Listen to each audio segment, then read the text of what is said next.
Hey, can you hear me all right?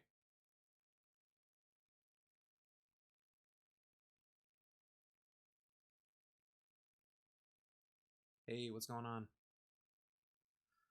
All right, so I don't know if my computer is actually handling this all right, but we'll see how this works out. So I'm going to try to create a new Next.js app. I'm going to add Cypress, and then I'm going to add Applitools to add some visual regression testing. So this is my first time doing it. I'm even wearing my shirt that says doing my best, if you can see that. So we'll see what happens. All right, so the first thing I'm going to do is actually create my Next.js app. So I'm going to go to my terminal, yarn, create next app, and let's call this my testing test. A little laggy, yeah, I'm getting that lag myself. I probably need to figure that out for future references.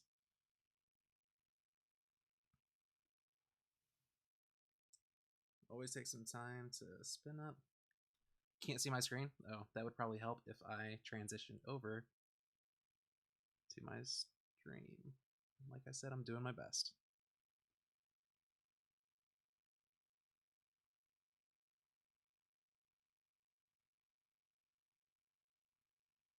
All right, should be seeing my screen now. Let me know if you don't.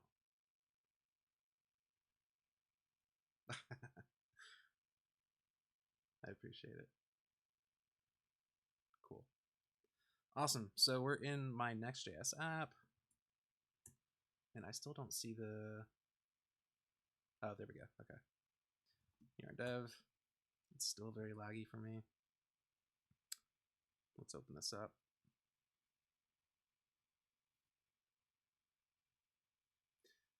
I put my monitor in the worst position possible because it's right behind my camera, so I have to look like I'm looking at the camera every single time. All right, so we got the Next.js app running, and really we're not going to do much inside Next.js itself, but what we're going to try to do is add some Cypress. So if you're not familiar with Cypress, when my tab opens, Cypress is a testing utility that we can run, as it says, end-to-end testing with JavaScript. It's pretty easy to add. You want to add the install commands, or I'm going to use yarn. So let's just yarn add Cypress. It'll go through and add the package. Take a little bit of time. Appreciate everybody here coming, checking out my first stream. All right, cool. So now it is running. I'm going to open up the code editor.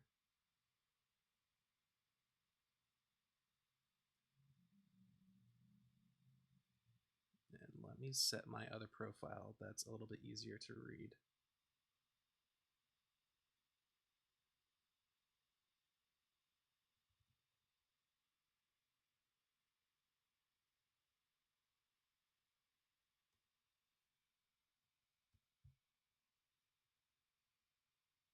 My L makes it much better with a bigger font size.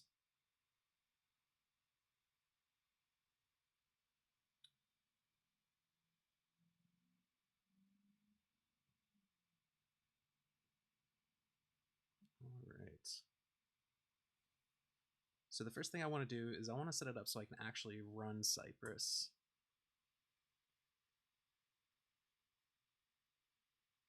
So I could open the package.json file. It's too laggy to even use the autocomplete. So to actually run Cypress, I'm going to set up a command. Now we could probably just run it from the command line with reaching out to the bin file inside of node modules, but I usually like to just set an alias. Makes it easier to run with the yarn command. So Cypress, and just to see what this looks like, yarn Cypress, and then open. At this point, if it's your first time running it, it's going to actually install the dependencies it needs for Cypress. I'm going to try and hide my video to see if that helps my bandwidth a little bit.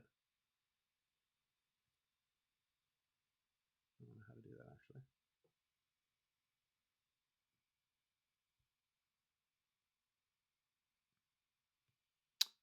Cool. So if this is your first time running it, it's actually going to install a suite of directories with some fixtures and some examples, and we can actually run through and see what that looks like. So if I hit the run 19 integration tests, it'll open up a new instance of Chrome, which is what it uses by default as the testing browser. It'll spin up a new server. This is, again, default, us not doing anything, but it's going to go through and it's going to load the Cypress site, and it's going to perform some example tests so you can actually see what's going on with the Cypress site. We could probably stop these. We don't need to see all of them, especially because it's killing all my server power or computer power.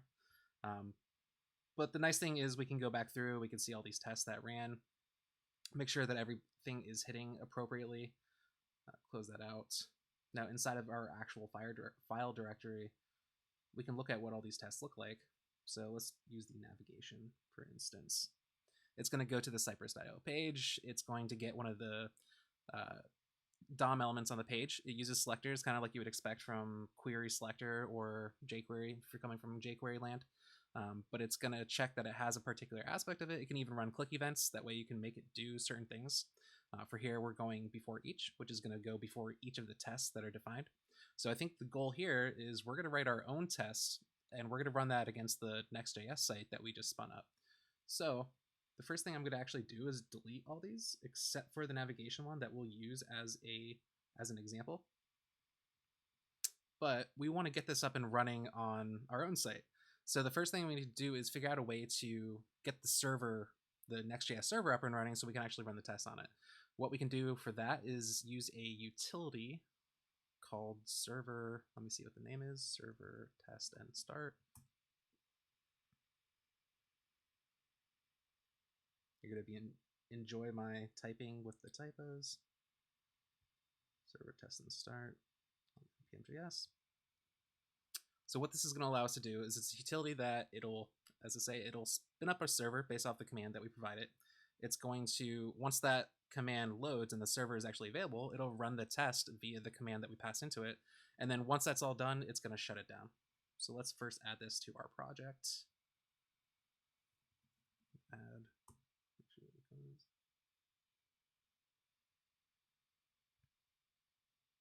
I need to fix that camera so that I can see the comments and do it at the same time. I think I could probably shrink my browser a little bit instead.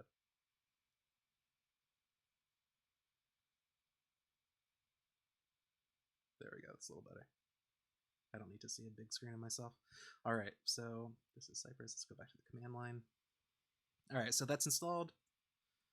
If we go back to our package.json file, the way we're going to add that, and let me go back to the documentation quick.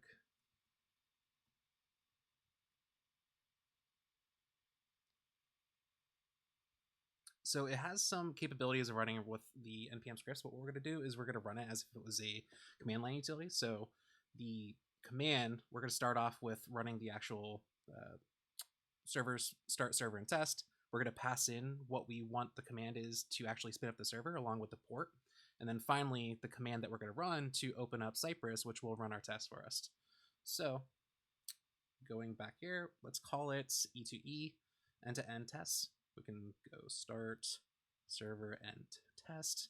And then in our instance, it's going to be the dev command, which is going to run next dev. And that's going to be available at localhost 3000, so the port 3000. And then finally, we'll run Cypress. We want Cypress to open. So Cypress open, we're going to add a command. That way, it's going to open that interface for us, and we can access that right with the single commands. Now, if we run this, oh, lag is gone. Oh, that's awesome.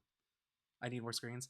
Yeah, I have this monitor, but I'm not used to using two monitors, so I promise I'll get used to it. Again, I'm doing my best, so we'll see. So now if I run yarn E2E, let's see what happens. So as you can see, it's going through, it spun up my Next.js server. It's going to be available. And now it's running the Cypress open command.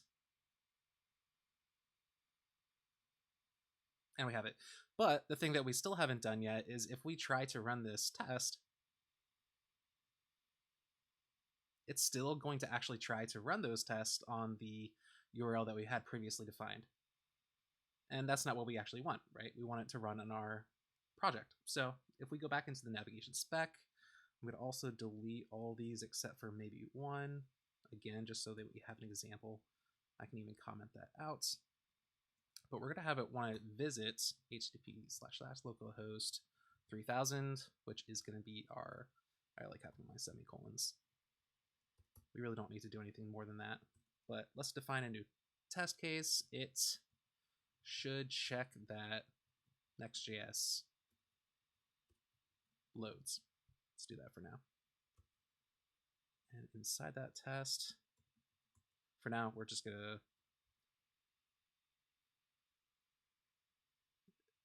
let me open up my actual thing. Let's see what the actual selector would be to grab this. So that's sitting inside of our h1. So we could either use that h1 as a selector or the class name. Now the class name, I don't know how Next.js actually generates those class names, but because it uses some kind of dynamic value, we probably don't want to do that. So what we want to probably grab is that h1, which will be available. So if we get our h1, especially since this is just a demonstration, and we can make sure it contains, or probably include is the assertion that we want. It includes, or is it actually contains? Let's try it out. Let's see that it contains welcome. Now if we go back to Cypress, let's try to run that spec.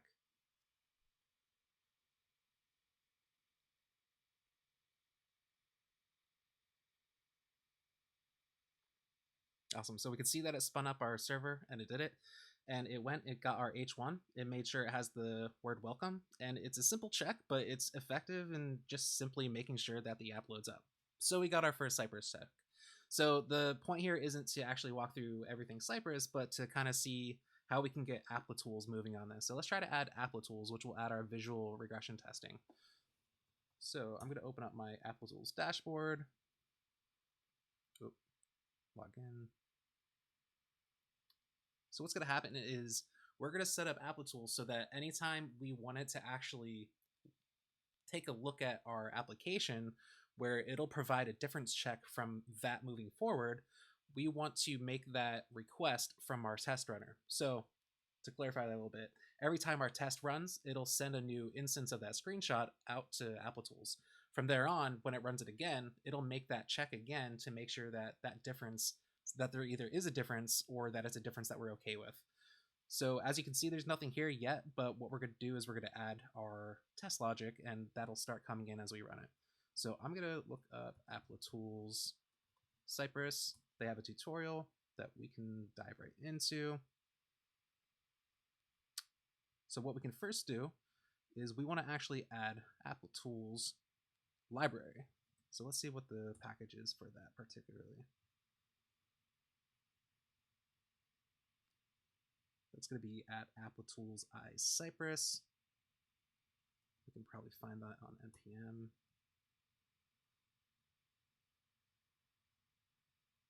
Yep. So back in our terminal, I'm going to cancel out of the Cypress process, and let's add our Applitools Cypress package.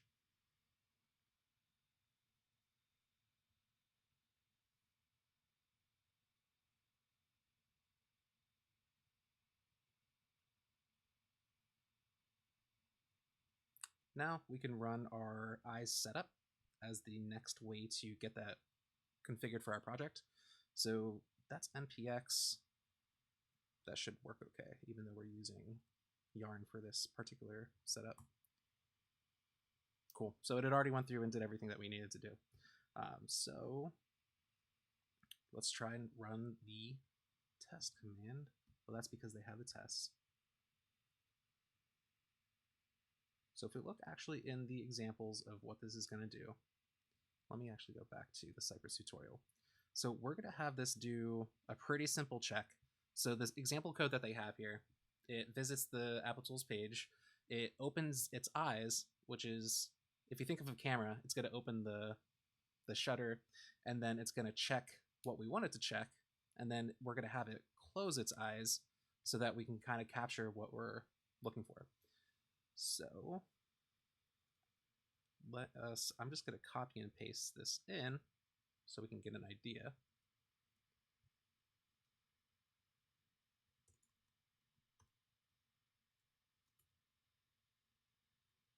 this example one now. Don't need to get this. So we're going to do a really simple check here just for the demonstration purposes. We can call this our tag Next.js application. We still want to have it targeted on the window and capture the entire thing. Next.js app. We probably actually want this Next.js homepage. All right, test name. Checks. Just something for now, for demonstration purposes. Obviously, naming is more important when you're doing this for a real project. But, so it's going to check that it contains the welcome. It's going to open the Applitools Eyes. It's going to check the window, and it's going to capture the screenshot, and then it's going to close the eyes. So I need to also add the API key.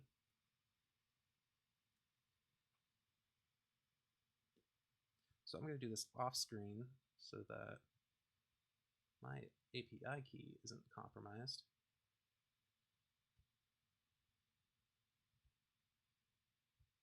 But what I'm going to do is inside of my package.json file, now we need to send an environment variable to actually do this. Now there's probably a better way to do this, but just again for testing purposes, inside the front of our command, we need to set this Applitools API key. And inside the package.json file, what I'm going to do is in front of our command for E2E, I'm going to set that variable name where our key is going to be right in here. So that way, let me escape those quotes. When we run this command, what's going to happen is it's going to first set that environment variable in the node process, and then it's going to run the rest of that command. And again, just to be clear, when you're doing this in a real application, you'll probably want to have your environment variable somewhere that makes a little bit more sense and a little bit more secure between going through packages. You definitely don't want to check that into a GitHub repo, but just for demonstration purposes, again, we can make it work this way. Let me try to get this out in another window somehow. It's not letting me. I don't actually know how to get that open in another window.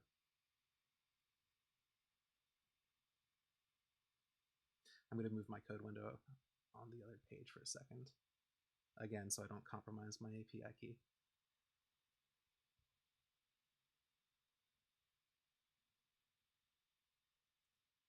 All right, so back where I was setting that key, I'm just pasting in my key into the package.json command. I'm going to close back out that package.json and bring back in my code window. All right, now that it has that key, let's try giving it a shot and run our test command. So yarn e2e, which is going to do the same thing as it did before. It's going to spin up our instance of Cyprus.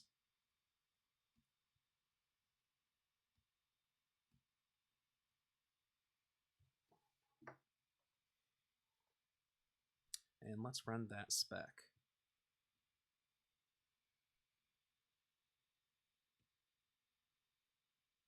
Now, as we're going through, you can actually see the logs, the request logs on the side here, that it's reaching out to the eyes and making the requests. It's both starting our batch processes and running the commands to show that it's trying to capture that information. As we can see, it was successful. It ran all the things that we wanted to run. So now let's go back to our Applitools dashboard. And if we sync that in, load the last batch, we can see that we have our first visual capture, our snapshot of our homepage, which is awesome. So now we can, it's obviously the first one, so let's just accept it. It's already accepted since it is the first one. But now the whole point is that when we run the test again, sharing APIs is caring. Thanks, Alex. You're always helping me out. So the whole point here is that if we do something that changes the application in a way that we don't want it to, a visual regression, we want to know that that happened, and we want it to fail because it could be accidental. We might have messed up a function or something that's not rendering the application properly. So if we go back into our application, let's see, it's already spun up on localhost, so I can keep it where it is. Let's change this instead of, oh man, clicking the wrong things. Instead of welcome to Next.js, let's say welcome to Space Jelly. Now, I want to be welcome to Space Jelly, but I don't think our customers who are visiting this page wants to be. So let's see what happens now if we rerun that test.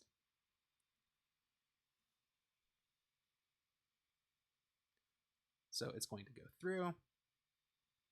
It's going to perform the same thing as we saw before, where it's going to reach out to Applitools. But now, this time, as we can see, it failed. So why did it fail? Well, Cypress, the Eyes tool, detected a difference in our application.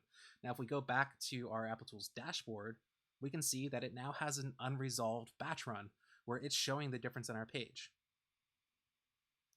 That clearly doesn't look like what it did before between the last check. So it's telling us that it's a difference. And you can actually do a lot of different types of checks with this, whether it's just a pure, completely everything. You can even set it up so that it's only checking layout differences as opposed to content. So for this one particularly, yeah, it's checking the pixels. Now it's definitely more advanced than just simple one-to-one pixels. There's definitely some logic that goes in behind it. I haven't learned completely about that yet, so I can't speak towards it. But they have like AI that's going on behind there that's making sure that they have the ability to detect the differences. And again, we could set it up so that it can be content based versus layout based, so that every time you might change a little bit of change a word or two, like it's not going to flag as a difference if it's just copy changes. But if we want to either approve or decline that, say that we're okay because we're cool with it being welcome to Space Jelly, we can approve it, and then it's resolved and we're all good to go. And we confirm that. But we just ran our first test with Applitools and Cypress, and we were able to visually regression test our application. So I think that is probably where I'll stop for now, for given my first stream. Does anybody have any questions for what we went through? I'm gonna have to get used to kind of talking to myself here, aside from looking at the chat. But yeah, I hope you all enjoyed taking this little journey with me. And thanks for stopping by.